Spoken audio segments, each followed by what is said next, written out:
And now, the second act of Hollywood is My Business. Rufus Black, Private Investigator.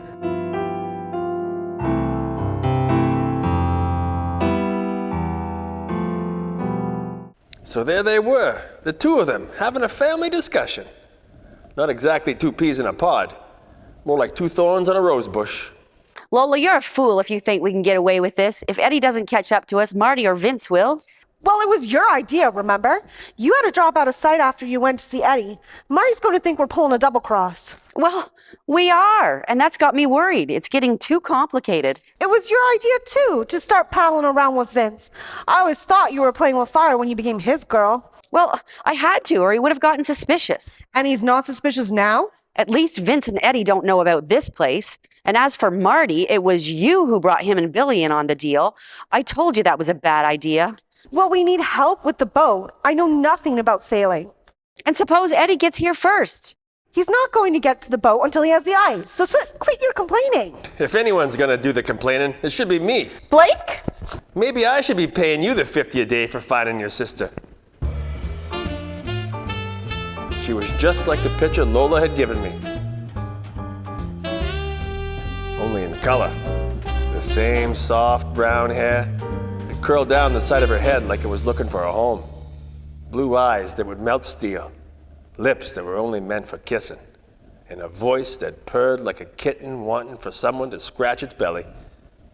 She had on a pair of well-used sweatpants with a matching sweatshirt, dirty gray in color. A contrast to her big sister, who had traded her black outfit for something sparkly blue and slinky. But then Jillian was obviously hiding out. You don't want to do that in glamour clothes. What didn't fit the down-home look was the pearl-handled .22 revolver in her hand that she took out from her pocket.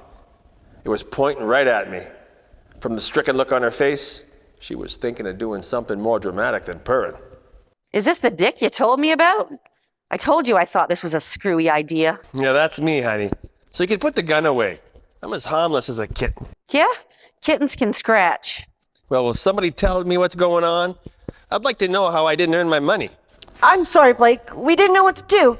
Jilly was afraid to go back to her place in case... That's enough, Lola. It's like this, Seamus. I got mixed up with some angry boys. I was afraid they were waiting for me at home, so my big sister here had the bright idea to get someone to go there and check it out. When I didn't hear from you, I figured... You figured some angry boys turned their anger on me, like Vince Chinelli. In other words, you played me for a sucker. I'm sorry, Blake, but you're okay, so no harm done. Tell that to my head. I told him about the mess in Lola's apartment. About Eddie. See? What did I tell you, Lola? This whole thing is getting way too complicated. Did he say anything about Jilly?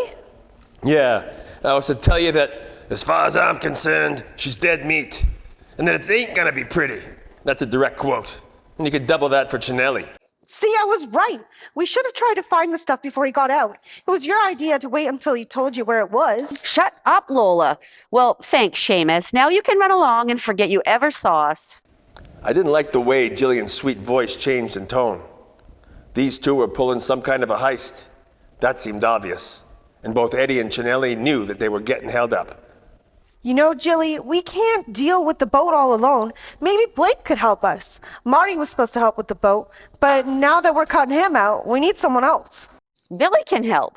Not with his game legs. Jillian and Lola exchanged sisterly grimaces. Then Jillian looked at me like she was trying to decide if my hat was on crooked. Her head was cocked to one side as she stared at me. So was her gun, cocked and pointing at my chest. Look, Blake, I'll level with you. We're in trouble. Jilly used to be Eddie's girl, but he treated her real mean. The boat I mentioned belongs to Jilly and me. It was our grandpa's. Eddie thinks it should be his on account of he used to take it out before he went to prison. Eddie loves that boat. Marty wants the boat too. Only, well, it's a long story. I've heard a lot of screwy half-baked stories, but this one topped them all. All I could do was shake my head and leave the two of them to their misery. Lola, honey, here's my card. I expect a check in the mail tomorrow. $100 for 2 days' work, and another $100 to soothe my aching head. So you're not going to help us? From the way Jillian was looking at me, she didn't like the idea of me helping or leaving. What's to keep Seamus here from getting in touch with Vince or Eddie, telling him where we are? You wouldn't do that, would you, Blake? Jillian wasn't so cute now. Neither was a little pistol. It looked like she was about to take target practice, with me as the target. Maybe he would. Jilly, give me the gun. We don't need any more trouble than we got. Together, we wrestled the gun away from her. I took it from Lola and put it in my pocket. You let go of me. Give it a rest, sweetheart. Just calm down. And don't worry, I'm not gonna rat on you. Now, why don't you start telling me the truth for a change? What exactly is Eddie and Vincent looking for? The question produced Sony silence from the two of them. These dames were too screwy for my comfort zone. The pair of them could go to hell with or without Eddie Muir or Vince Cinelli. I walked to the front door. I opened it, but didn't leave. There stood two scowling faces, Marty and his pal Sal. I thought of the song, a wild sort of devil, but dead on my level, my gal Sal. The gun in Sally's hand pointing at me was certainly dead on the level. Well, if it isn't my pal, the ex-cop. Sally, you remember the Seamus? Sally's gun said he did. Marty took out his gun, a snub-nosed .38, and nodded at Sally, who relieved me of my .38. So what's with the dick, Jilly? I thought you, me, and Billy had a deal. The mention of Billy's name seemed to materialize him. He stepped into the bungalow and closed the front door. So what's up, Lola? Jilly? Did I miss something in the evening paper? Eddie got out yesterday. That's old news. You know, Jilly, I had a bad feeling ever since you went to see Eddie. Then all of a sudden, both you girls was hard to find. You girls pulling a double cross on me with Vince. We've been laying low from Vince ever since Eddie got out. That's why Lola asked Blake to check out my place. We wanted to know if Vince suspected anything. That's right, Marty. Mr. Blake doesn't know a thing. From what Billy tells me, Lola, somebody knows something because Jilly's place was torn apart. So come on, give. Where is it? Or does Vince have it? He didn't tell me. Cut that crap, Jilly. That's bull. You went to see him after 2 years and he told you nothing? Maybe I should have Sally ask you that question. Jillian wasn't much of a liar. Even though I didn't know what they were talking about, I could tell that. Marty could tell too. You double-crossing broad. Where's the ice? You tell me or I'll squeeze the life out of your pretty throat. Sally, get rid of the dick. And as for you, Lola, I'll get to you later after Jilly and me have a heart-to-heart. Now, like I said, I wasn't the hero type. But I have this soft spot for dames. Even hard-boiled ones like Lola and Jillian. Marty had put his gun in his pocket when he attacked Jillian, and Sally's attention went to her as well.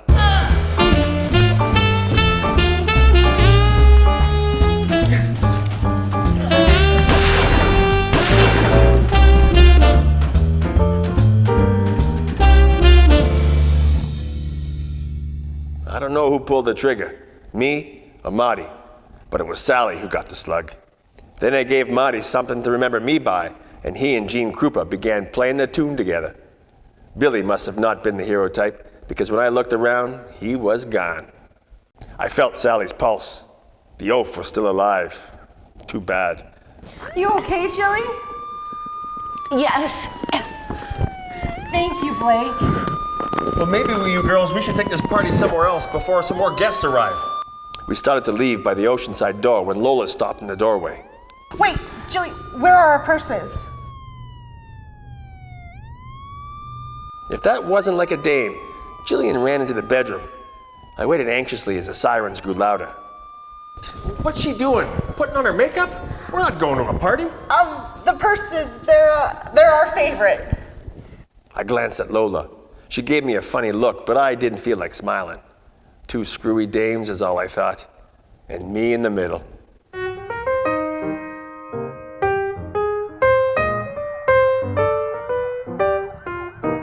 Like the smart boy that I was, I had parked on the side street. We got to my car just as the cops reached Jillian's place. The cops weren't gonna have a problem with Marty. They probably all knew him. Probably be invited to all his birthday parties. Not the kind of problem I was gonna have if they had caught me there. I wasn't much of a Seamus, but I did like the look of the license tucked in my wallet.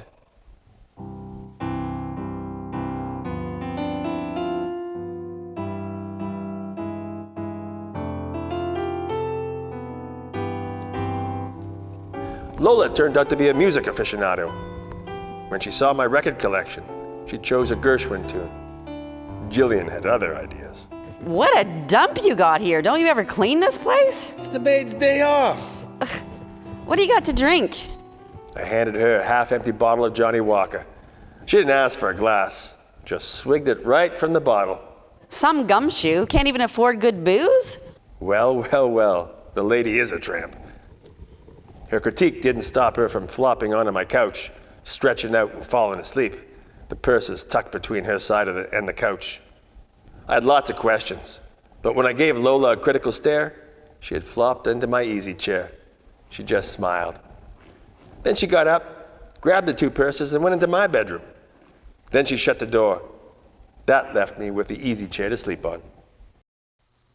Blake, when was the last time you changed your sheets? I told her I was thinking of changing maids first. Maybe that would help with the sheets. Now I'm a gentleman, and if Lola had wanted me to join her, she wouldn't have shut the door. And as for Jillian, I never was partial to girls who snored.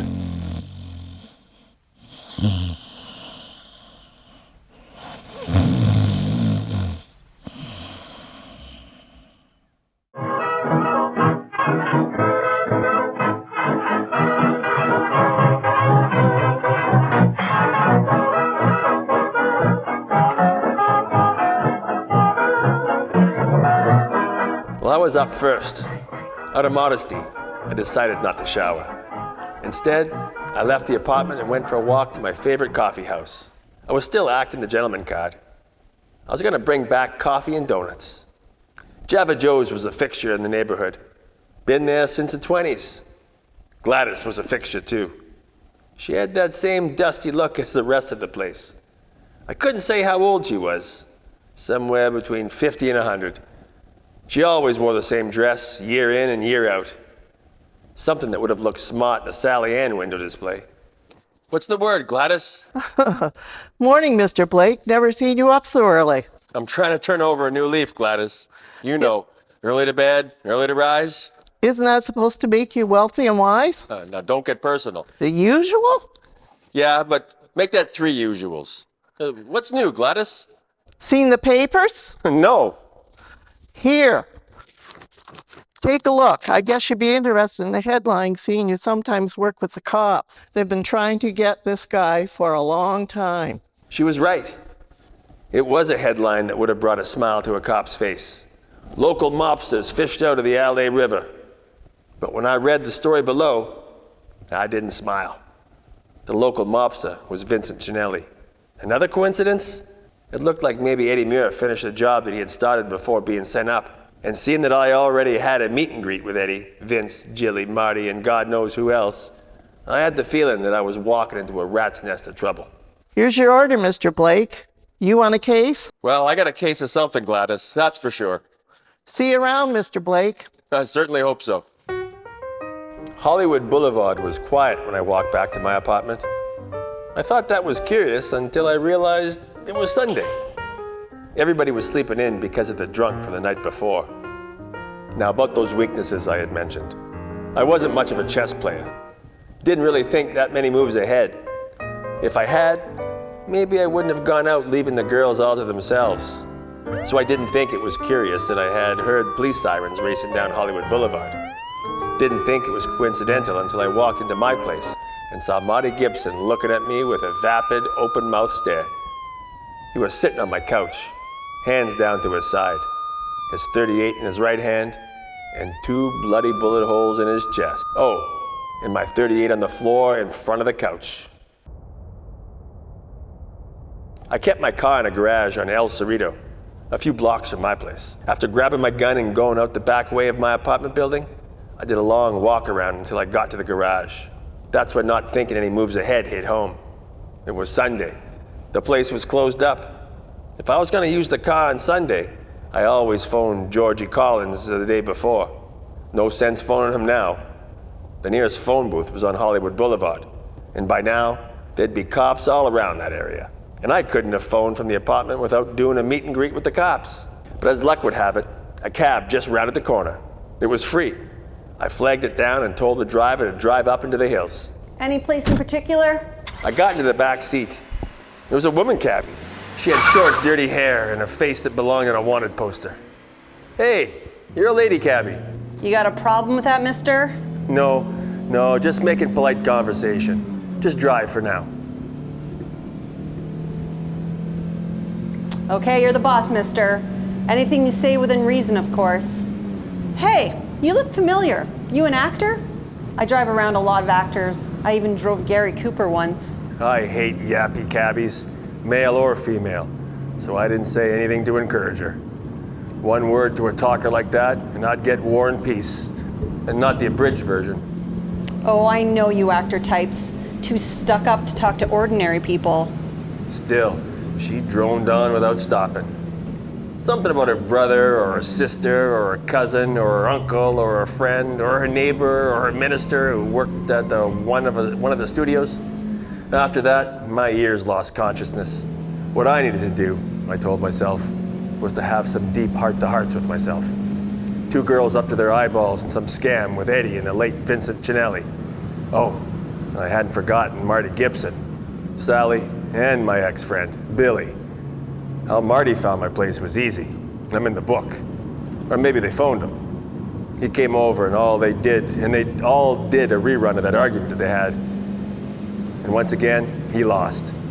And I guess they weren't too crazy about me either, because they didn't even leave me a thank you card for staying at my place.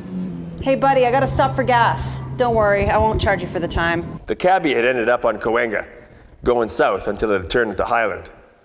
That's where the gas station was. That's also where a police cruiser was gassing up. When the cabbie saw me slouch down in the back seat, she quietly opened her door. I opened my coat pocket and took out my .38. Just relax and close the door. I never shot a female cabbie before, but there's always a first time. So she did. The cruiser cruised out of the station, but I kept the gun pressed against her shoulder. The gas jockey tapped on the closed window. I told her to open the window, carefully, and pay the man. She did. She closed the window, and both of us remained silent. Listen, mister, I got 3 kids to support and my sick father. Don't worry, I'll leave a good tip. I could have told her some cock and bull story about me working for narcotics and not wanting to blow my cover with the cops in the cruiser, but I was sick of cock and bull stories. So, like with Vincent Cinelli, I decided to tell the truth. And I put the gun back in its holster. Sorry, I didn't mean to threaten you. You got it right, I am in trouble. I'm a private dick on a case. A client of mine, or 2 clients, just killed someone in my place with my gun. And well, I'm trying to figure out what to do. The cabbie didn't give me a second chapter of the War and Peace. Didn't say anything for a moment. I cursed myself for wanting to trust people. There's no charge, mister. I've been in tight spots before. Where do you want to go now? Thanks. So where did I want to go? I asked myself. And then suddenly, 2 and 2 was about to add up to 4. Of course, Lola mentioned ice. She wasn't talking about keeping the champagne cold. She was talking about diamonds. Everybody was looking for diamonds. And where would these diamonds be? Not any longer where Eddie must have told Jillian where they were. Not any place Vince had thought they were. She must have had them in Venice. Jillian wasn't trying to find their purses or put on makeup. She was rounding up the diamonds. I told the cabbie to pull over. I needed time to think when another coincidence jumped into the story. There, walking down Santa Monica Boulevard, was Eddie Muir. Where was he going? To meet the lovely Jillian? I gave the cabbie a 20 in my card and told her that if she was ever in trouble to give me a call. It would be on the house. She told me she always stayed out of trouble on account of her 3 kids and her poor pa. I followed Eddie, staying about a block behind him. He wasn't window shopping, wasn't hurrying or darting into the shadows. Then hell, he wasn't a wanted man like yours truly. But he seemed to be walking with a purpose. Maybe he was going to meet the girls. Maybe he knew where they were and was going to sneak up on them. Just what was I going to do when we all met up? Well, that was too many moves ahead for my simple brain. But where he intended to go really surprised me. Stomp Bonanno's funeral home. What the hell? That was a noted mob place of internment.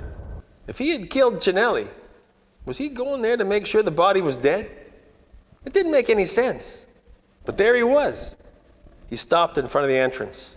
I dashed into a doorway nearby. This is a private funeral, bud. I'm a friend of the deceased. Yeah, what's your name? Tony Gallo. We grew up together in Philly. I read about his death in the papers and I come to pay my last respects. The man had balls, I'll give him that. But the beefy guy at the door didn't seem to question his cover story. So Eddie went in. I gotta see this, I told myself. There's gotta be a connection here with the two girls. The doorway I was in was Curry's Fine Jewelers. I dashed inside. Gotta use your bathroom, I told a woman behind the counter. I didn't wait to hear a response. I went through a doorway behind the counter. Hey, mister! It led to a hallway that led to a large storage room with floor-to-ceiling shelves. I could hear the woman making a call, likely to the police, as I found the back door. It opened up into an alley. There was a limo parked in front of the funeral home back door. A man dressed like a heavyweight boxer pretending to be an undertaker was leaning on the hood outside the car smoking a cigarette. Now I had a plan. You got a match, buddy? What? Sorry, buddy. Nothing personal. The keys were in the ignition. I took them, put on the man's black coat, took his hat, and stuffed him into the trunk. I entered the back door. I was in a room full of caskets. It looked like they were getting ready for another Valentine's Day massacre. At the end of one of the rows was a door. I inched the door open and looked through the crack. Someone was playing the organ. A somber tune that was never going to make it to the hit parade. There were church benches in neat rows perpendicular to the door that I was at. At one end of the benches, I saw Eddie talking to another beefy funeral man. At the other end was a shiny wooden coffin. From all the bouquet of lilies, it looked like the corpse had a lot of friends. Eddie began walking down an aisle between the benches towards the coffin. Before he reached it, I saw 4 or 5 Charles Atlases appear at the entrance at the far end. I began to wonder if they knew something that Eddie didn't. When he reached the coffin, I could only see part of a sumo wrestler back through the forest of flowers. So, life finally caught up with you, eh, Vince? I don't know who iced you, but I'd like to thank him. Too bad it wasn't me. I would have loved to have added my best regards. Hi, Eddie. Glad you could make it. Oh! Oh! Oh! Ah! I figured you couldn't keep away, Eddie. You needed to have your gloat. Go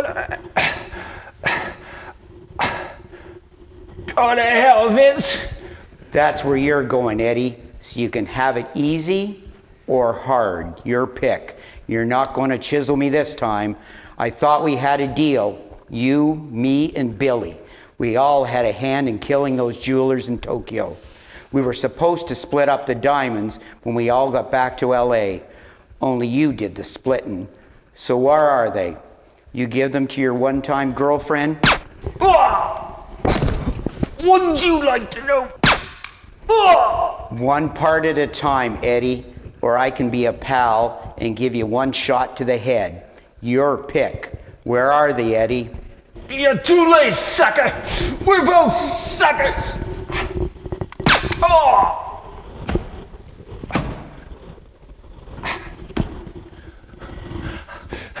Chili's probably got him. I bet she's halfway to Mexico by now. I was a damn fool for telling her. Thought she was my girl. Where'd you hide them, Eddie? Oh, go to hell. Go to hell, Vince. I guess the last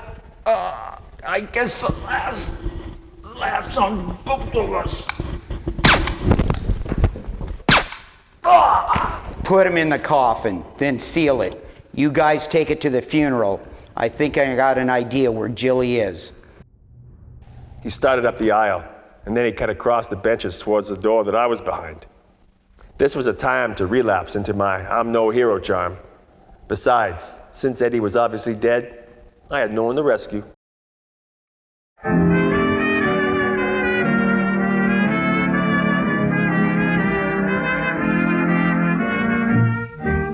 In my Lena days, I used to drive taxis. Before I became a cop. Before the war. So I knew how to act the part, and Vince was so preoccupied, he never really looked at my face. Get on PCH. Drive north towards Santa Barbara. I'll tell you where to get off. PCH is the Pacific Coast Highway. A beautiful drive along the ocean if you weren't pretending to be a mobster chauffeur. I adjusted the rearview mirror so he couldn't look at my face's reflection. Then turned on the radio in case my ex-pal in the trunk should decide to sing along. Turn it off. I gotta think. Well, that nixed one of my moves. Trouble was, like I said, I could never think too many moves ahead. So I just drove and hoped that when the time came, I would think of something.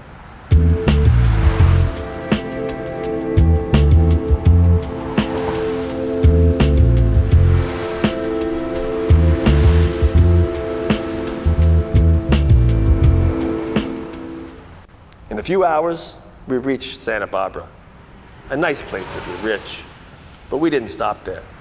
A few more hours went by. We got off PCH and onto the Cabrillo Highway. Now, I knew where we were going. Pismo Beach. The girls had mentioned a boat. There was a small marina down past the pier.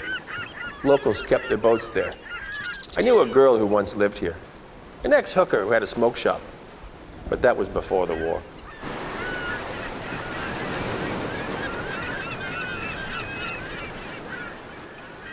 Sure enough, he had me pull into the driveway of the Pismo Beach Marina. Now, I'm not the superstitious type, but the place had a sinister look about it. The yard was filled with hunking cruisers balanced on the cradles, some with gaping holes in their sides. As the sunlight was working on the California sunset, their shadows were growing in size as if they were coming alive, stalking whoever was out there and out and about. I got out, using the back door to hide behind. Opened it for Chinelli. The sunset was about to become twilight. My face was glad of that. Take the car back. He didn't wait for me to get to the car. He started walking towards a row of boathouses that looked out into the ocean. I didn't wait for him to turn around or my trunk pal to stop making noise. I slipped into the driver's seat and drove off.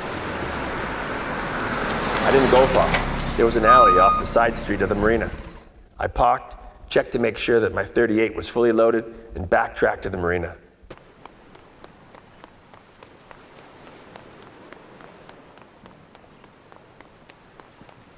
Inside its yard, I hid behind a dilapidated cruiser up on its cradle, some ancient Chris craft that seemed to have lost most of its hull.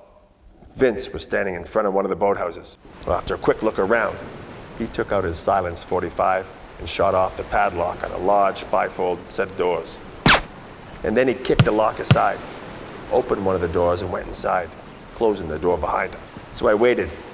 I looked at my watch, put my arm up so that the dial could get some of the sunset glow.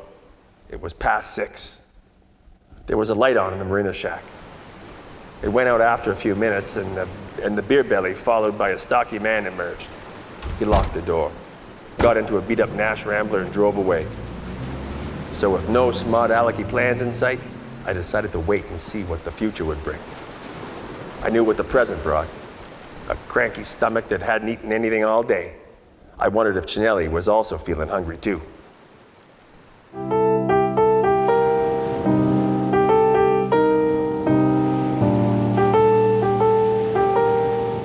I didn't have to wait long. As the sunset glow over the roofs of the boathouses did its final blast of color, the car pulled into the marina parking lot. It stopped a few feet in front of the boathouses. Its motor purring like it was waiting for a gas jockey. Then 3 people got out. The driver and 2 passengers. I didn't need the woman's guide to travel to know who the passengers were. Lola and Jillian. The driver was a man. but I couldn't tell who he was. I slinked around the Chris craft and hot-footed it to another boat on its cradle. The driver had his back to me. He was taking off the car's license plate. My two lovely girls were carrying grocery bags with their purses slung over their shoulders. They went towards the boathouse that Chinelli had entered. When they reached its doors, they turned around and quickly went back to the car.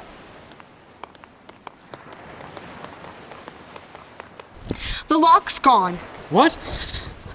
Eddie's been here. That's crazy. Why would he? Jilly, check inside. What if he got here first and is taking the boat and the diamonds? Jilly, just check.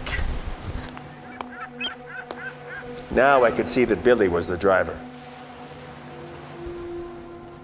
It's here. That's good. So the diamonds are still in the boat. What happened to the lock? Oh, don't worry about the lock. Forget it. Billy, go get the car, hide it, and we'll meet you inside. Was I witnessing a double cross? Or a triple double cross? Billy thought the diamonds were in the boat. I guess Chinelli thought the same. That might have been my thought. Only the two girls were carrying those handbags like they were worth a lot. The girls went into the boathouse. A second later, light flooded into the building, spilling out into the parking lot. Then the doors closed. That was my cue. I raced to the doors with my .38 in my hand. Chinelli was about to give them a surprise greeting, and it looked like it was going to have to be Rufus Blake, knight in shining armor, to the rescue. Not that I had thought the girls deserved being rescued. How are we going to get this thing in the water? It's as big as a battleship. Billy says he knows how. See, it's on tracks. Lead into the water. Didn't you and Eddie take it out lots of times? Yeah, but it was always on the water when we sailed. Don't worry, Jilly. I know how to get this thing into the water. Vince? Through a crack between the two boathouse doors, I could see the backs of the two girls and Vince in the front of them. His silenced .45 and his two angry eyes staring at them. You girls just step to one side so we can all wait for Billy to come dancing through those doors. Then I'm going to make the rat dance some more. Okay, so now I had to plan a couple moves ahead, or there was going to be a lot of bodies. I couldn't burst in on them with Vince pointing his gun at them. I backed off from the doors and ran to the entrance of the marina. There I waited until I heard footsteps. Billy, it's me, Rufus. Rufus, what are you doing here? No time to explain. Vince is in there with the girls. He's gonna shoot you when you walk in. Vince? But how? Can we get into the boathouse from the ocean side? Yeah, I guess so, sure. You got a gun? No, but Jilly does. Okay. Those doors probably have a lock on them. Wait there for me. I'll get something to pry them open. I guess Billy still wasn't much of a hero type. Instead of looking towards the boathouse, he was looking towards the street. Come on, go. You don't want to keep those diamonds waiting, do you? You know about the diamonds? Just go. Just go. I needed backup.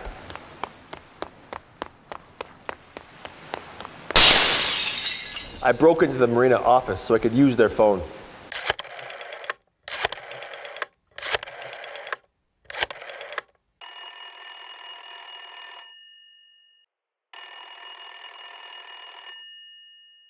Lieutenant Perez, homicide. Perez, it's Blake, your favorite suspect. Blake, where the hell are you? I'm up the coast in Pismo. Pismo? What are you doing there? You know you're not supposed to leave a crime scene. Well, I had this bad feeling I was going to be charged with murder. But I didn't kill Marty. We know you didn't do it. He was killed with a small caliber pistol. I know you have a .38. Yeah? I bet I know who that belongs to. What are you up to? Well, listen, I gotta go. I'm at the Pismo Beach Marina, and Chinelli's not dead. He's got Lola Mendez and Jillian Stewart, and he's about to shoot Billy Williams if he gets the chance. He's already killed Eddie Muir. You can find Eddie's body if you dig up what's supposed to be Chinelli's body. The funeral was today. Probably Jillian or Lola shot Marty, and it's all about diamonds. Diamonds? I'll explain later, if I'm still alive. What do you want me to do? Call the highway patrol. Eddie had what looks like a trawler in the boathouse here. My guess, they're gonna take it down to Mexico rather than drive across the border with the diamonds. I'm gonna try and be on it. And if I'm not on it, I'm dead. And maybe the girls too. Okay, I'll alert the Coast Guard. Be careful, Blake. Always. Luck was still with me. I found a pry bar in the room. I took the pry bar and I ran to the side of the boathouse. Of course, I hadn't counted on the fact that the ocean end of the boathouse was going to be at the high tide water level. The wind had kicked up the rollers coming in. They did a little crash and dance as they kissed the back of the boathouse. There was a slim walkway along the side. I shimmied along it until I came upon Billy. He was holding on to a piece of molding like he was afraid of drowning. It's pretty rough in front of the doors. They're a long reach from the dock. Well, you stay here. I'll get them open. Well, he had to shout over the ocean's uproar, so at least no one was going to hear me breaking open the padlock. The walkway did do a right turn around the corner of the building, but then it was only a few inches deep. Usually, it took a dinghy to the dock that came out from the boathouse when you wanted to unlock the ocean side of the boathouse. Well, I shimmied like my sister Kate. With one hand, I grabbed onto a 2x4 piece of molding that ran horizontally across the two doors, and trying not to think of the angry sea gods beckoning me to the watery grave, I slid my feet along until I came to the dock. 2 tries with the crowbar, and the third, for good luck, broke the lock. I opened one of the doors a crack. Light spilled out and struck the surf as a wave struck me. I had to hold on to the door to keep from falling. I motioned for Billy to come, only Billy wasn't there. He had fallen in. I couldn't wait to find out, afraid maybe Chinelli was getting bored without shooting someone. Judging by the boat's back end that I had seen through the boathouse doors, there was a trawler. Happy Jack was painted on its stern. I gave the moniker a smile and I started up the cement walkway beside the boat. I could see Vince's back at the top of the walkway. You know, Jilly, you didn't have to double-cross me. I would have been happy for you two to join me in my retirement. What are you going to do with us? We're all going to take a little boat ride. But first, you're going to show me where Eddie hid the diamonds. She's a nice ship, and I don't want to trash her looking for them. The noise from the ocean side was loud. He couldn't hear my tiptoes towards him. Couldn't see Junior, who was leading the way. But halfway up the walkway, the girls saw me. But we don't know where the diamonds are. Yeah, and I'm the King of France. I didn't dare say anything dramatic like, "Put up your hands." His gun was pointing at the girls. One of them was bound to get shot. So instead, here's one to remember me by, Mr. Chinelli. Blake, are we glad to see you? Yeah, where's Billy? Billy appeared in the doorway of the marina side of the boathouse. He was wet from top to bottom. Here. It's starting to rain. We should get out of here. Now, this is where Hero Blake is supposed to corral all these thieves while we wait for the highway patrol to get here. But Billy had other ideas. At least a Colt 45 in his hand did. I was holding my gun by the barrel so I could use it as a cudgel. But I needed more than a cudgel to stop Billy. Hey, I thought you said you didn't have a gun. I lied. Just drop the gun, Blake. Lola, pick up his gun, and Vince's. Blake, step away from Vince. I want to have a look at him all by myself. He had the same murderous look that Chinelli had given me. So I very carefully put the gun down on the cement ground. Vince was coming too. I guess I have a lot to learn about butting someone's head. Vince stared at Billy for a moment like he knew what was going to happen. I want to have a look at him all by himself. Hello, Vince. Long time no see.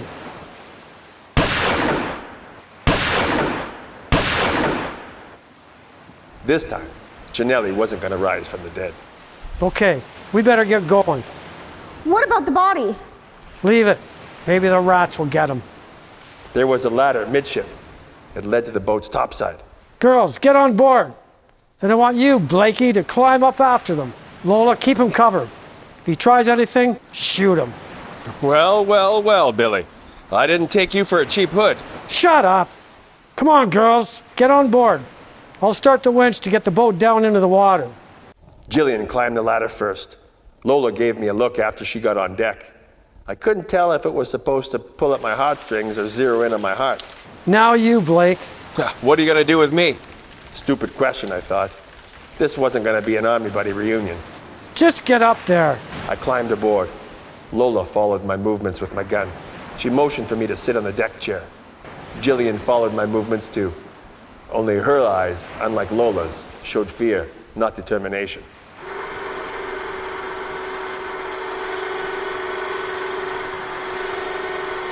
The boat began to move down the rail system.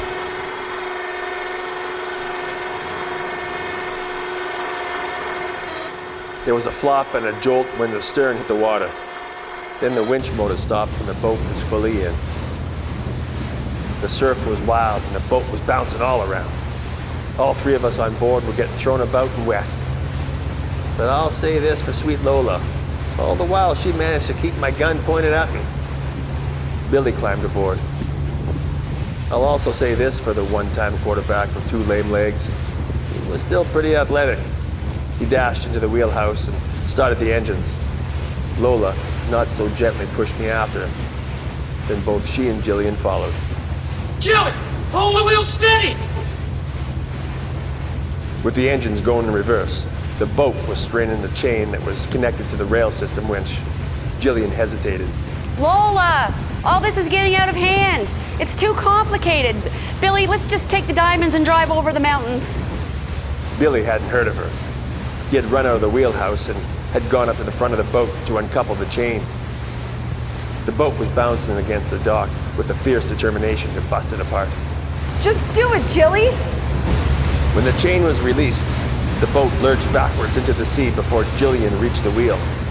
Lola and Jillian and me were all thrown about. Lola dropped the gun. I grabbed for it, but before I could get a firm hold, someone came knocking on my head.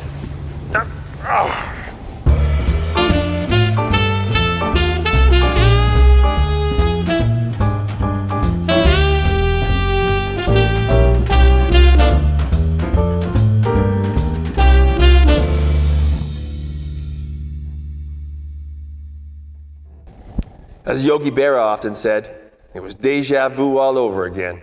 When I woke up, I was in the front cabin. My body sprawled across the bed. The boat was pitching up and down, but I didn't feel like it was out of control, so we must have been sailing. I tried the door, but predictably, it was locked. I wasn't one for praying, but I hoped the Coast Guard caught up to us before I walked the plank. Had the Coast Guard arrived? I listened. All I could hear was the hum of the motor and the raging sea, then footsteps that stopped at the cabin door. I could hear someone unlocking the door. The door opened outward, so I couldn't hide behind it when the person came in. I looked around for something to use as a weapon. All I could see were 2 pillows. Then I heard sobbing and what sounded like something metallic hitting the floor. The door opened. I readied my right hand that held the pillow. The sobbing entered first, then Jillian. She didn't have a gun in her hand. Her Q-22 was on the floor behind the door. I couldn't help it. I just couldn't let her do that to Billy. All I wanted was for us to live happily ever after. It just got way too complicated. But I didn't mean to shoot her. I really didn't. It just happened. I might have given her a big brother hug, but just then, the boat had begun to pitch wildly. She was thrown backwards, and I was thrown against the cabin wall. I staggered out of the cabin. She was unconscious, but she had a strong pulse. I went up the stairs to the wheelhouse. I took in the scene in a flash of a second. Billy was slumped over the wheel like he was trying to keep it from falling off. Lola was on the floor behind him, my gun in her hand. Billy had 2 bloody holes in his back. Lola's chest was bleeding. I tried to find Billy's pulse, but he had none, so I pushed him off the wheel, grabbed it, and somehow found a course that seemed to stabilize the boat ride. Then I locked up the wheel and went to Lola. Her eyes were open. Hi, Blake. Is Jilly all right? I guess I got carried away.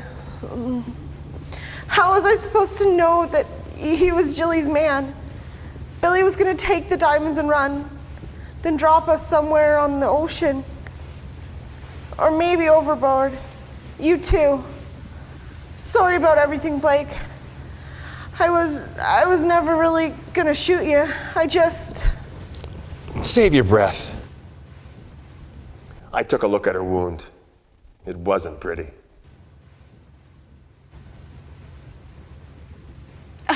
I'm sorry. I'm so sorry, Lola, but you shouldn't have shot Billy. We were going to share with you. Forget it, Jilly. Like you kept telling me, it was all getting way too complicated. But not for Lola anymore. She closed her eyes for the last time.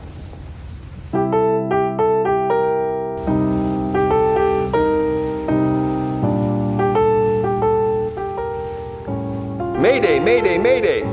This is the Happy Jack. I've got 2 dead bodies on board. Mayday, mayday! This is the Happy Jack. I'm about an hour south of Pismo Beach doing 12 knots. Received, mayday. Received, mayday. Received, mayday. I used the ship-to-shore connection to get a hold of Perez. He told me that the highway patrol had reached the marina and found Chanelli's body. When they dug up Chanelli's casket, they found Eddie's body. So technically, I guess you could say Janelli died twice. Good thing he wasn't a cat. I got the real story from Jillian.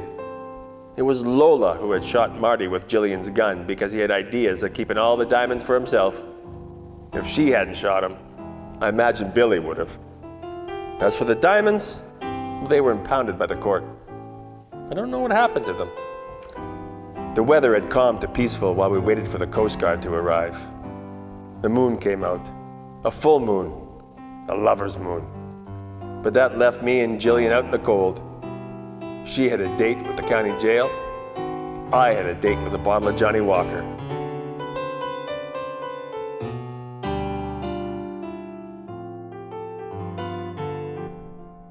Someday he'll come along, the man I love, and he'll be big and strong, the man I love. And when he comes my way, I'll do my best to make him stay. He'll look at me and smile, and I'll understand. And in a little while, he'll take my hand. And though it seems absurd, I know we both won't say a word. Maybe I shall meet him Sunday, maybe Monday, maybe not. Still, I'm sure to meet him one day. Maybe Tuesday will be my good news day. He'll build a little home that's meant for 2, from which I'll never roam. What would you? And so while out above, I'm dreaming about the man I love. Someday he'll come along, the man I love, and he'll be big and strong, the man I love. And when he comes my way, I'll do my best to make him stay. He'll look at me and smile, and I'll understand. And in a little while, he'll take my hand. And though it seems absurd, I know we both won't say a word. Maybe I shall meet him Sunday, maybe Monday, maybe not. Still, I'm sure to meet him one day. Maybe Tuesday will be my good news day.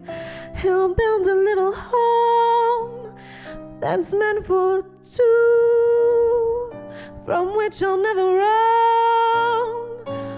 What would you? And so while out above, I'm dreaming about the man I love. Scene 25, take 1, narration, Rufus. Oh, I never did get my 50 a day in expenses.